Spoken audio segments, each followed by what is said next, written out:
Honey! What? Where's my super suit?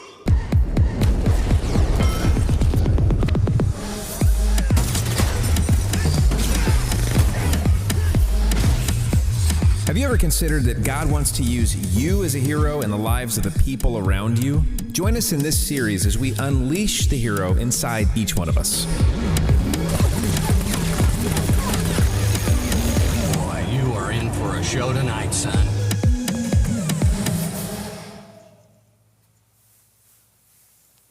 Great to be with you all. I don't know if you heard recently the story of Emma Scholes. Emma was sleeping in September of 2019 in her house. Her husband was working and her 6 kids were sound asleep when a fire broke out. They didn't know. They didn't find out in time. It became a problem. And Emma was woke by panic and terror, as you can imagine, as a mother would be in a time like that. She realized what was going on, and she started going to work on getting her kids safely out of the house, which was engulfed in flames at that time. She ran down to the basement, got her 2 boys out, and while she was reaching to get the boys out, flames completely torched her back. She kept going. She didn't stop because moms are relentless in protecting their kids. She put them out in front of the house and locked the door so they wouldn't try to come back in so she could go back in and save her other 4 kids. She was so destroyed by the fire, even while she's getting her kids out, that the heels of her feet, the skin came off the bottom of her feet while she was trying to get her kids out of the house. She kept going.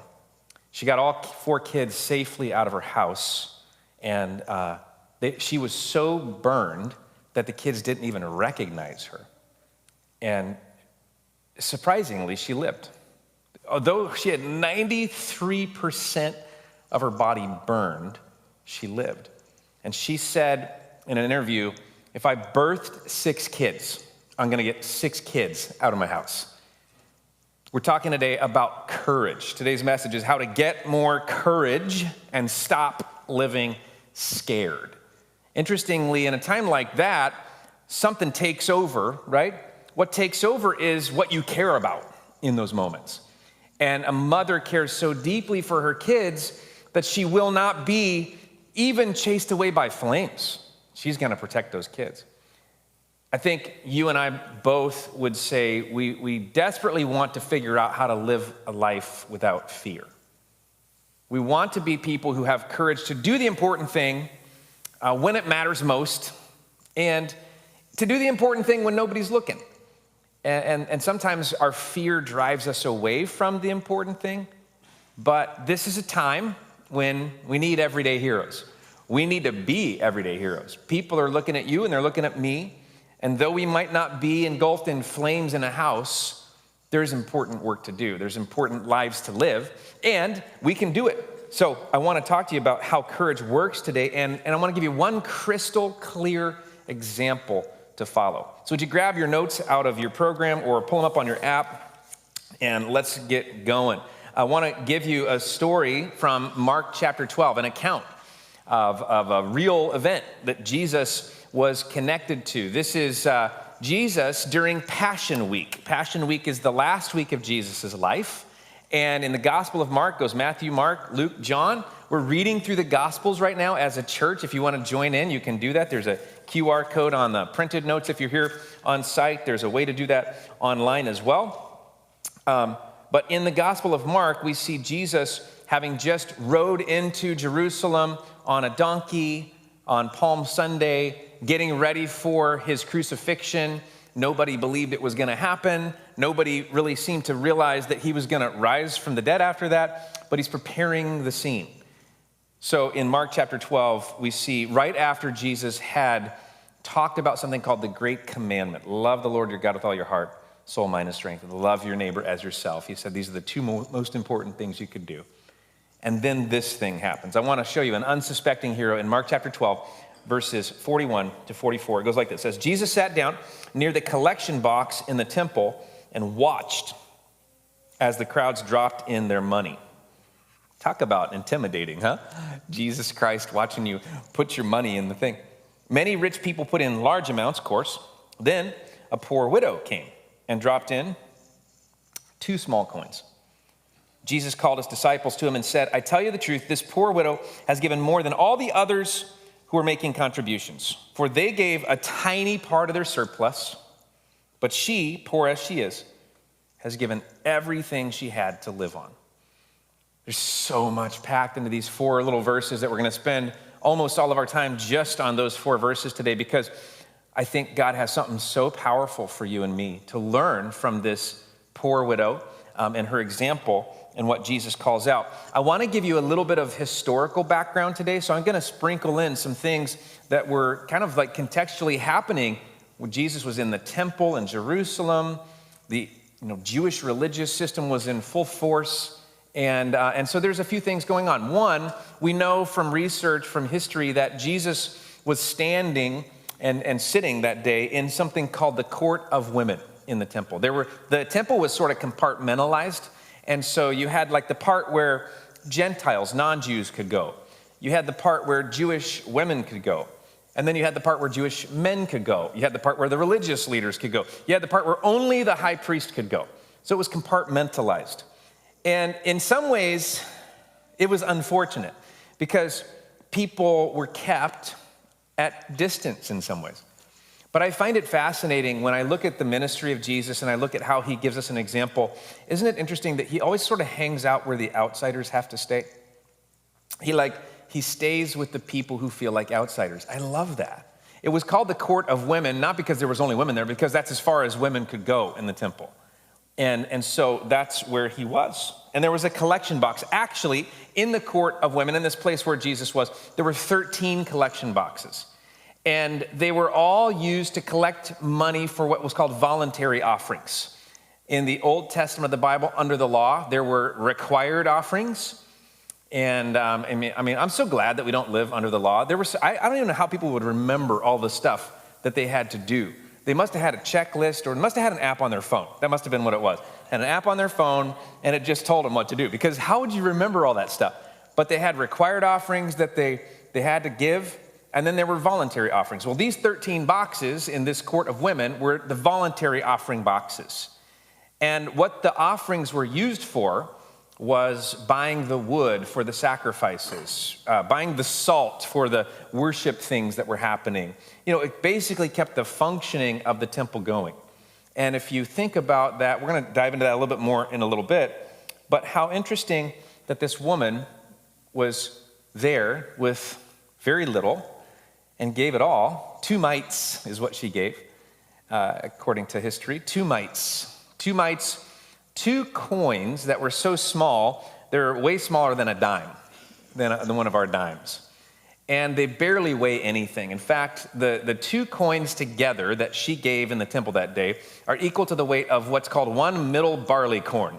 So imagine a small corn of kernel, and how much does that weigh? That's how significant the sum of money was that she put into the offering that day. And so it was nothing, Aren't you tempted in times like that to go, seriously, what's the difference? Nobody will even notice if I do or don't do this thing. It's so insignificant. And that's our temptation.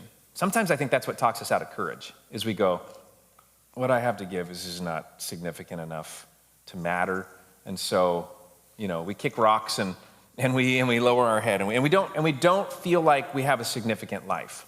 And I love that Jesus kind of stopped history, pulled a timeout, and goes like, whoa. I want to focus on this woman and what she just did, because that is how everybody should be living. So I want to walk you through how does this work, and in a couple of things that we're going to learn today on things that you and me need to learn on how do we live a more courageous life. What if you could stop living scared? What if you could figure out how to get more courage? What area of your life right now do you need more courage in? I don't know. For me, every day feels like I need more courage. There's decisions to make.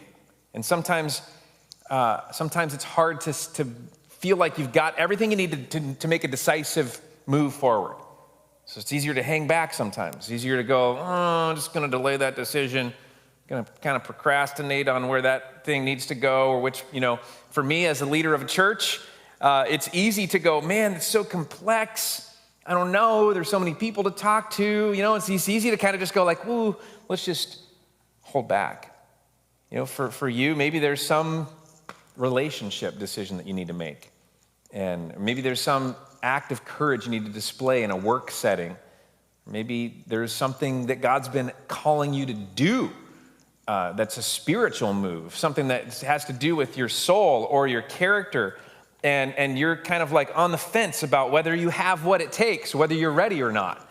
And so we have to decide in these moments, do I have courage? Am I going to courageously move forward? And I think you and I can learn from this woman.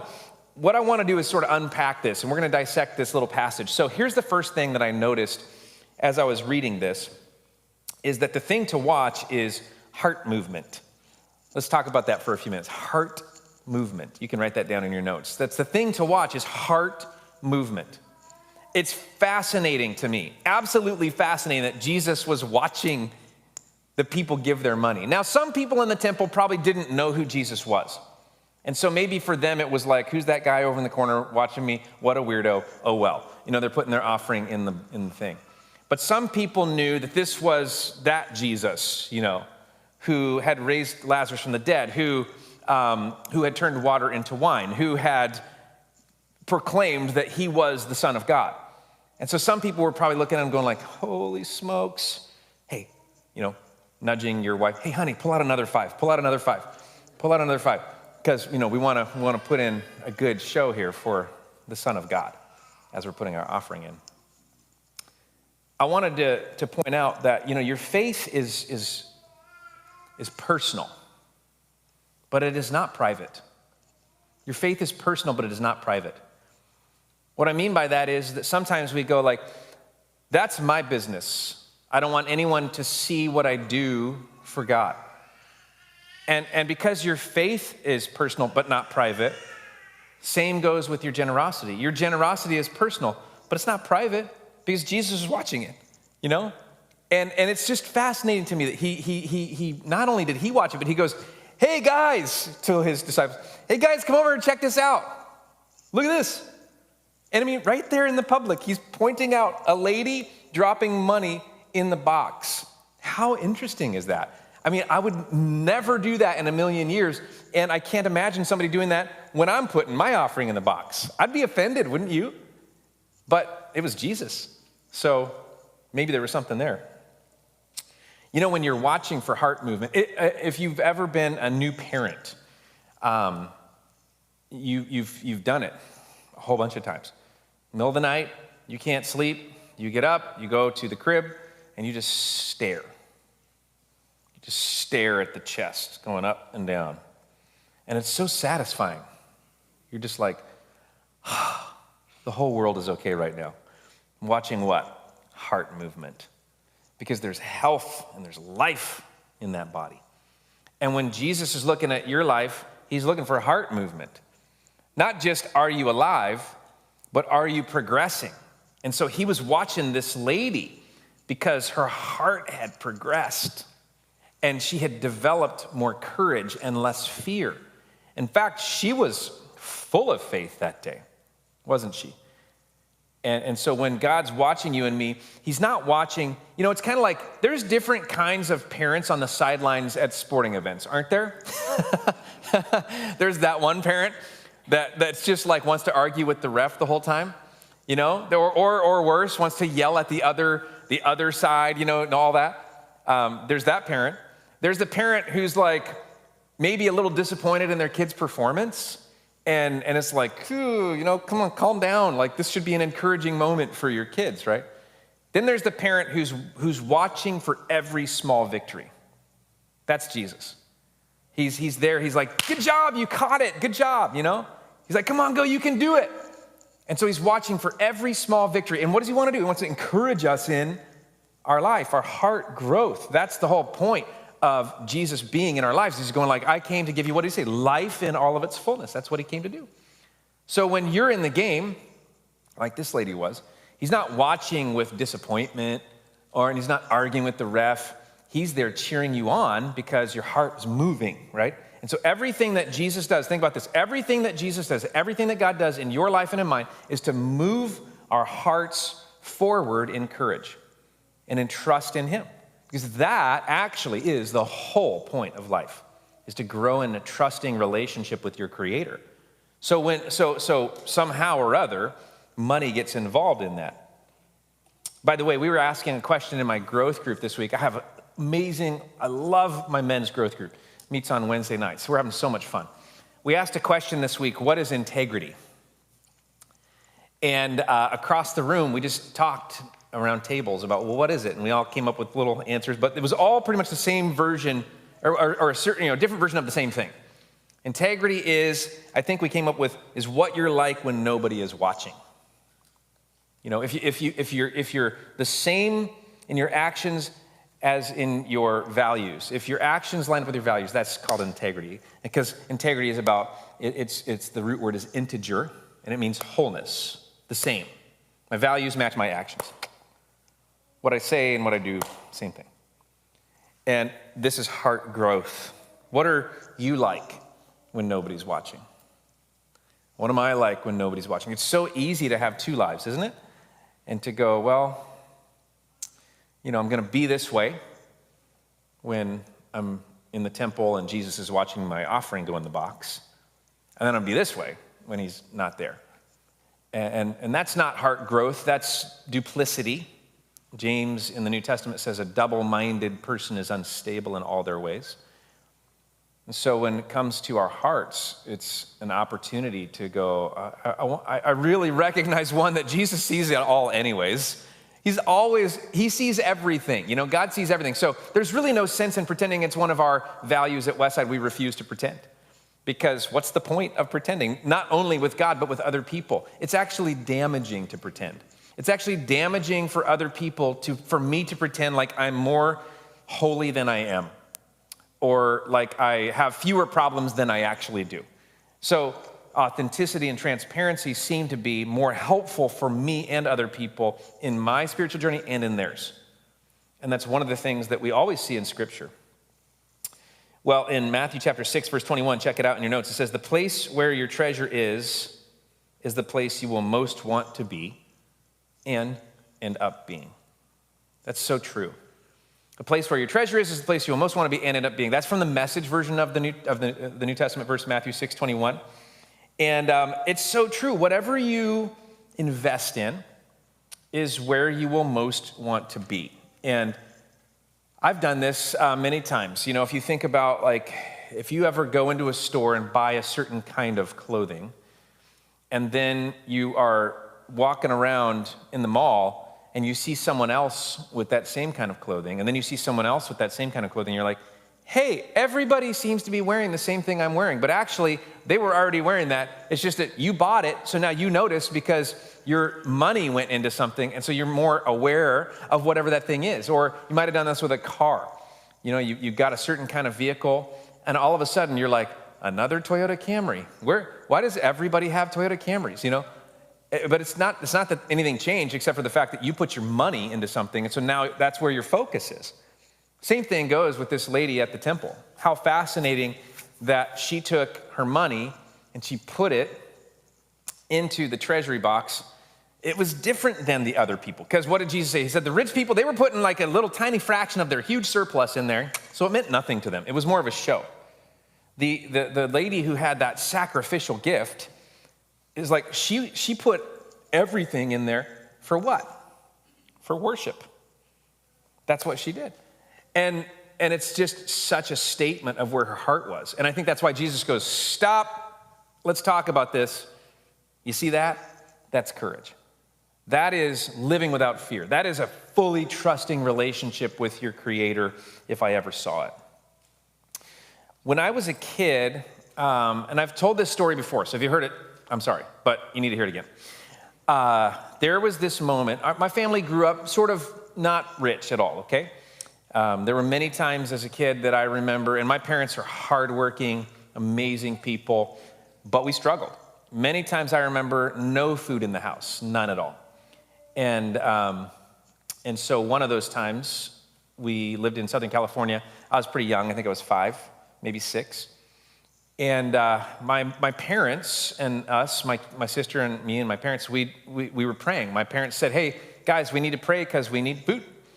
And so we prayed. And I remember the day we prayed, and this lady from our church rolls up into our driveway, no notice. She didn't know what was going on. She just heard God tell her, take groceries to this family.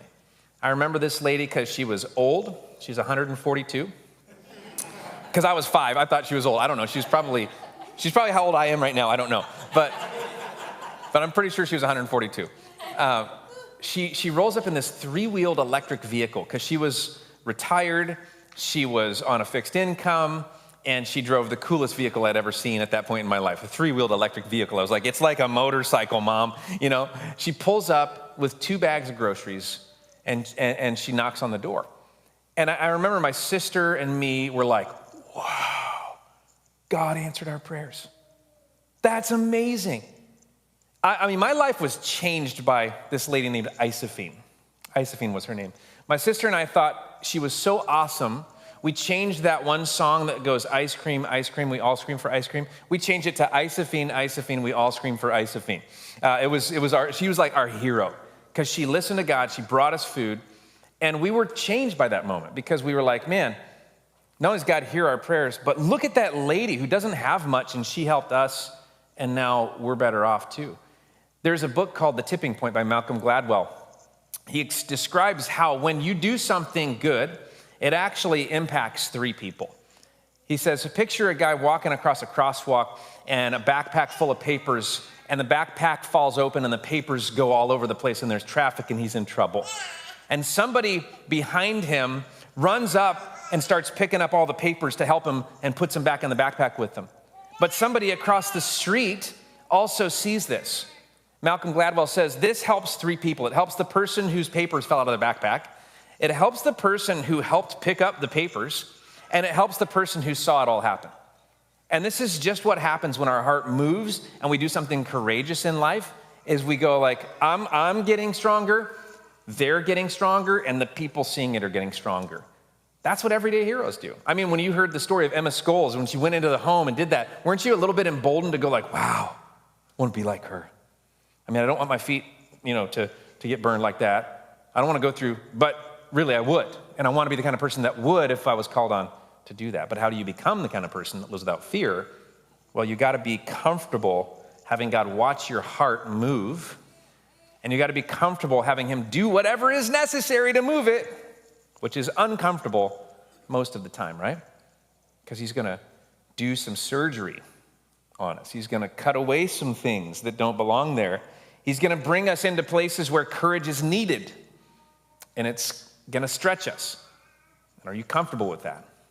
Isophine was. I want to be. Here's the second thing we learned from Mark chapter 12, verses 41 to 44. We learned that the key to increasing is releasing.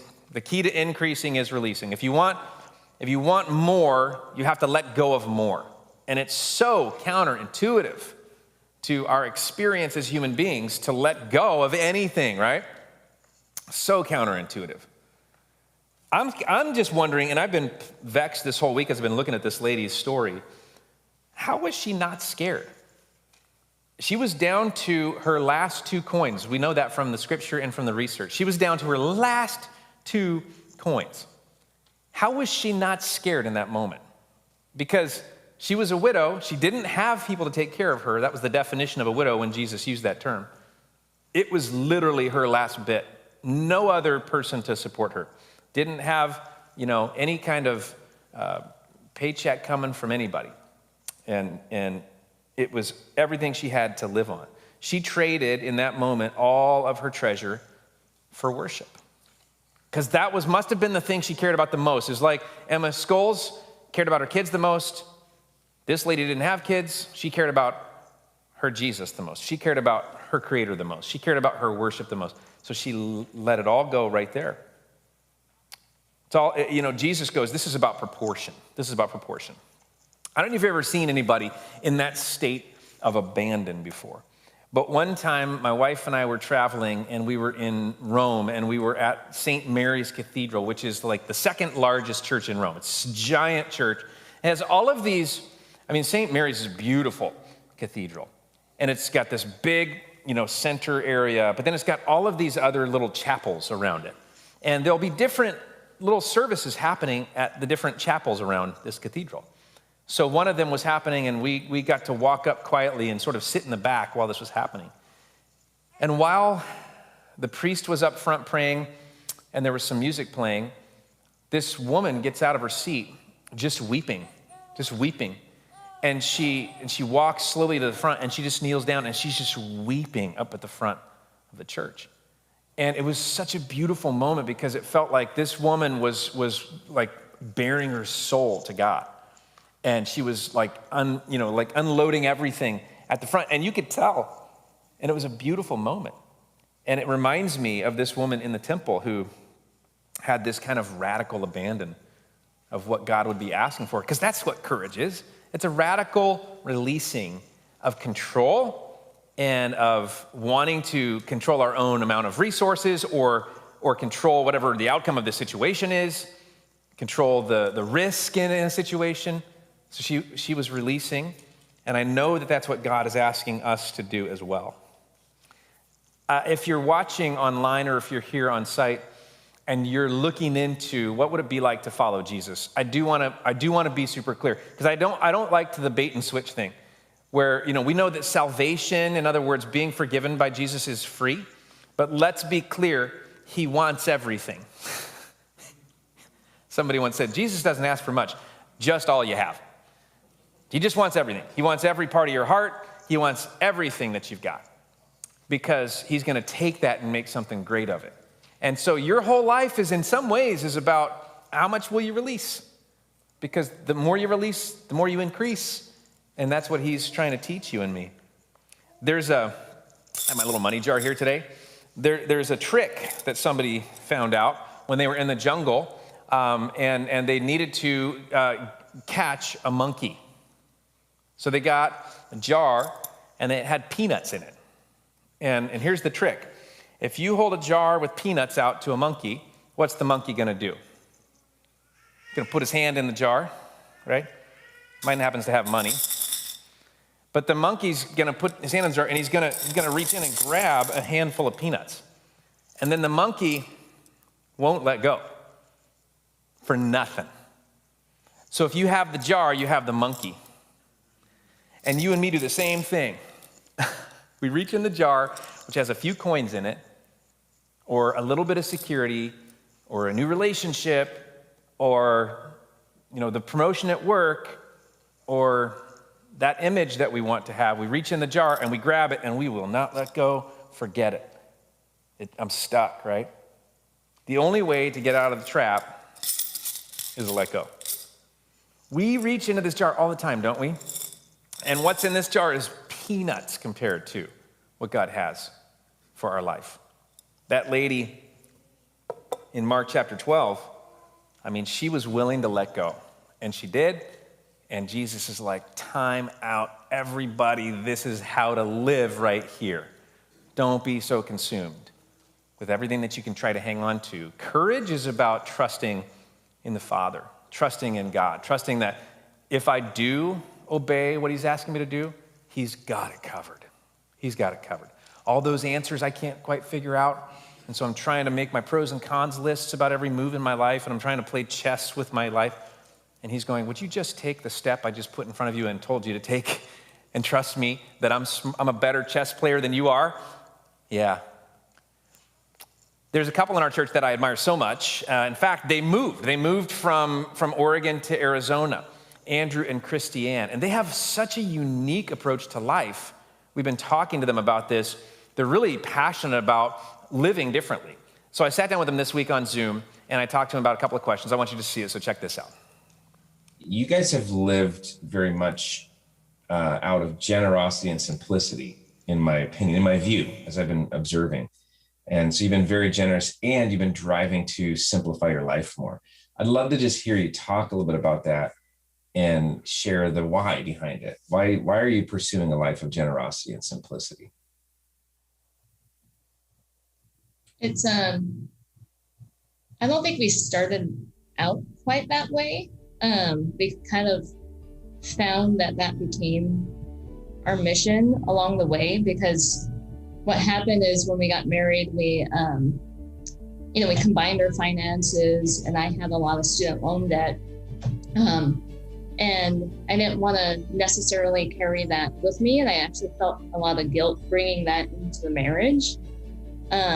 And then Andrew has always been very intentional and more, I guess, spending conscious.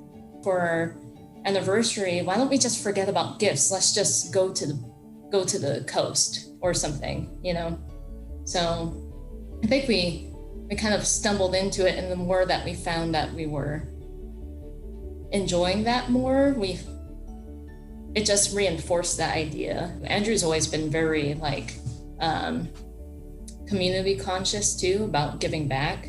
And so he brought that out in me too. Like, he's always driving us to do more volunteer work. And honestly, through COVID, we weren't doing that. And then he's like, come on, we have to get back into volunteer work. And so he's been the driving force with that. A lot of it comes from also having goals for what we want to do. And it's, looking at what we want compared to what we could have. Like, for example, new electronics and stuff, those things are cool. But then when you say, oh, well, we want to go on this trip, or we want to buy more property, or, thinking about the future rather than just getting satisfied by some, shiny thing in the short term. And I've found that pursuing those things kind of adds complexity to your life, because it's just more things to worry about. And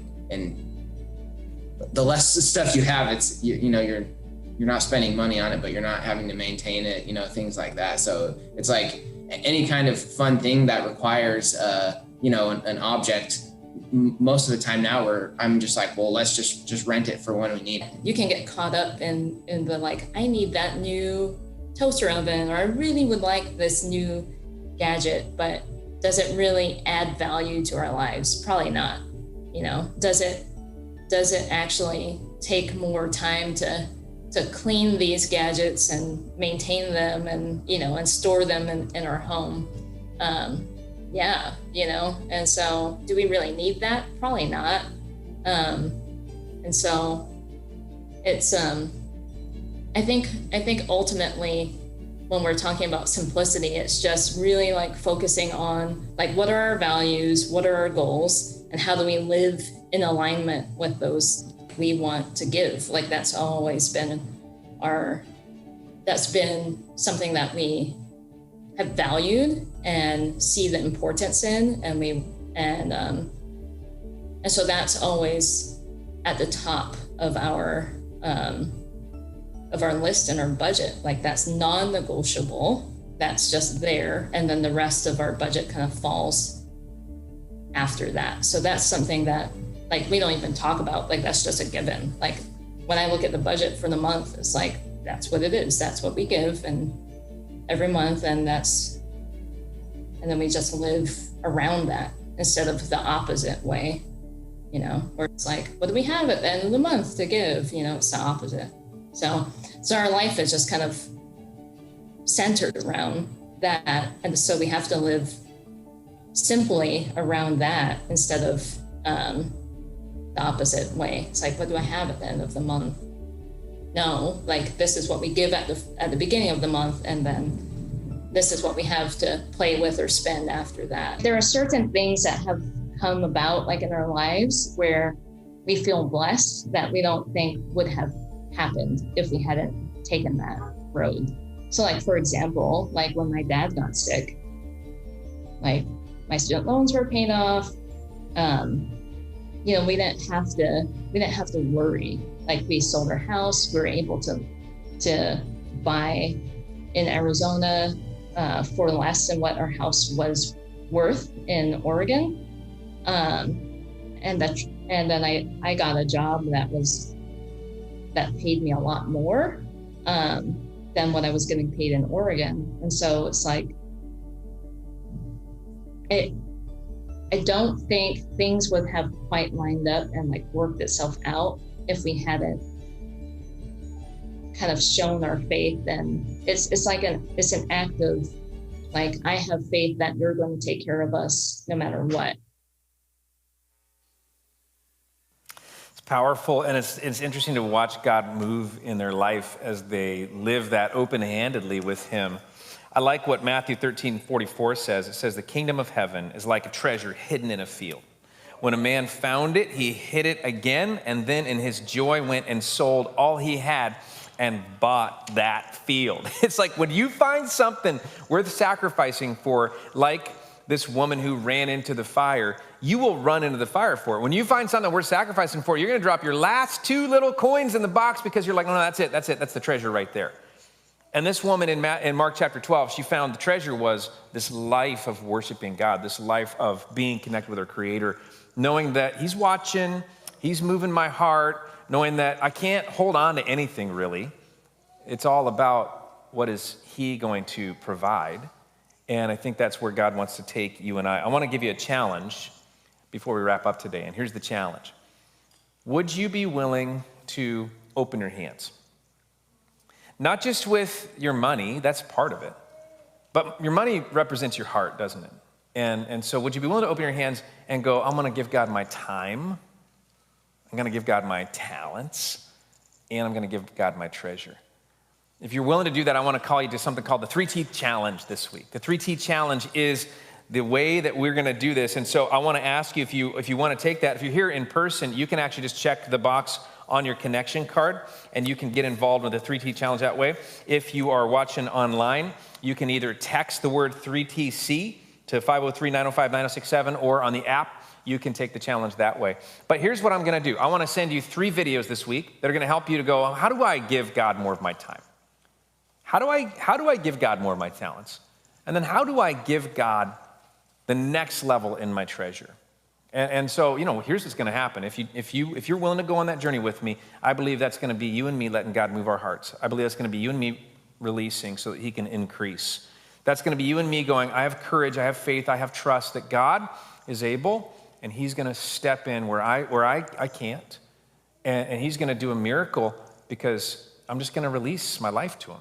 I'm going to let him take over. And then when that time comes, when I'm called upon to do something that feels like it's beyond me, I'm going to be like, no problem. This is how God works. I could watch it every day. This is how God works. We're going to be filled with courage. We're going to be the people that can stand in the gap. In this time, in this season, our world needs people of courage, and we can be that. So would you bow your heads and pray with me and ask God to do that in our lives? God, we thank you for showing us this example. As we reflect on it, I pray that you would move our hearts again. Every one of us needs to be more open-handed with you, more trusting of you, to be filled with the courage that comes from believing in you.